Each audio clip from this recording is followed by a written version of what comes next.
বর্তমান সরকার শোনেন, তারেক রহমান সাহেব কিন্তু চাঁদার জন্য জিরো টলারেন্স।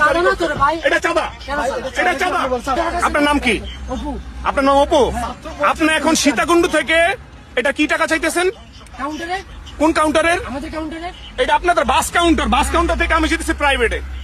তা প্রাইভেটে গেলে আপনার টাকা দিতে হবে কেন? আমি কাউন্টারে যাব না। আমি নাগরিককে জোরে না, আমাকে জোরে নেওয়া হইবেন? আপনি আমার জোরে নেওয়া হইবেন? আমি কিন্তু এখন 999-এ কল দিব।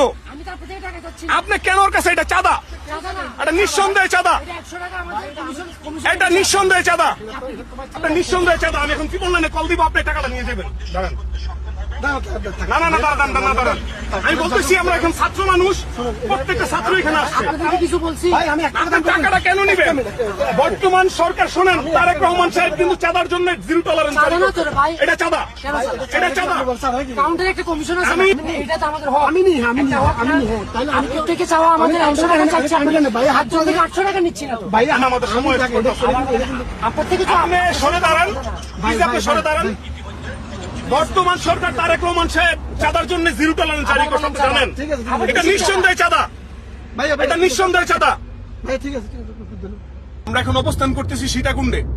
ঠিক সীতাকুণ্ড বাস স্টেশন থেকে আমরা প্রাইভেটে করে আমরা ঢাকার উদ্দেশ্যে রওনা হয়েছি। এখন কথা হচ্ছে, দেখলেন কিভাবে তারা চাঁদার জন্য আমাদের কাছে মানে একটা চাপ প্রয়োগ করলো আমাদের ড্রাইভারের কাছে, তাকে টাকা দিতেই হবে। সে বলতেছে তার ইস্টার্নের দোহাই দিতেছে, এটা নাকি তার পরিষেবার চাঁদা। সীতাকুণ্ডের মানুষ আছেন, চট্টগ্রাম সীতাকুণ্ডের মানুষ, তারা অবশ্যই এই ভিডিওটা দেখবেন, তারা শেয়ার করবেন। এর মতো যারা চাঁদাবাজ আছে তাদের ধান্দা বন্ধ করতে হবে, এরকম চাঁদাবাজদের ধান্দা বন্ধ করতে হবে। কথা বলছেন? এটা কোনো যুক্তি আছে? সে ড্রাইভারের কাছে সে টাকা চাইলে আপনি টাকা দেন, তারা বাসের কাউন্টারে যাবে, আমাকে জোরে নিবে আমার কাছ থেকে। বলছি তাদেরকে বাসে যাবো। আমরা টোটাল ঘটনা কিন্তু আপনাদেরকে আমি শেয়ার করলাম, আপনারা প্রচুর পরিমাণে শেয়ার করবেন। বাংলাদেশের আনাচে কানাচে বিভিন্ন রোডের মধ্যে কিন্তু এরকম এই মানে সিটির নামে, পৌরসভার নামে, তারা কিন্তু ইউনিয়নের নামে কিন্তু চাঁদা তোলে।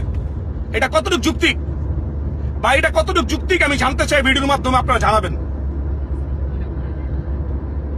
খুবই আমরা দুঃখ পাইছি। আমি একটু দেখাই, ছাত্রদের নিয়ে আসছি এখানে, আমার অনেকগুলো ছাত্র, আমি সবাইকে নিয়ে আসছি কিন্তু ট্যুরের উদ্দেশ্যে আমরা আজকে ঘুরতে বেরিয়েছি। আজকে আমাদের সাথে কিন্তু এই কাজটা করছে, এটা খুবই অত্যন্ত দুঃখজনক, এটা খুবই অত্যন্ত দুঃখজনক। প্রতিবাদ আমরা চাই, আর তার অন্তত আইনগত ব্যবস্থা নেবেন যারা সীতাকুণ্ডের মানুষ আছেন। অবশ্যই সীতাকুণ্ডের আইন প্রশাসন আছেন, আর বর্তমান সরকারের প্রতিনিধি আছেন আমাদের এমপি মহোদয় আসলাম চৌধুরী সাহেব। আসলাম চৌধুরী সাহেব, আপনি যথেষ্ট সম্মানী, আপনার সম্মান অনেক। এদের লোকের জন্য আমি চাই না আপনাদের আসনের একটা দুর্নাম বদনাম হোক, আপনি তার জন্য ব্যবস্থা নেবেন।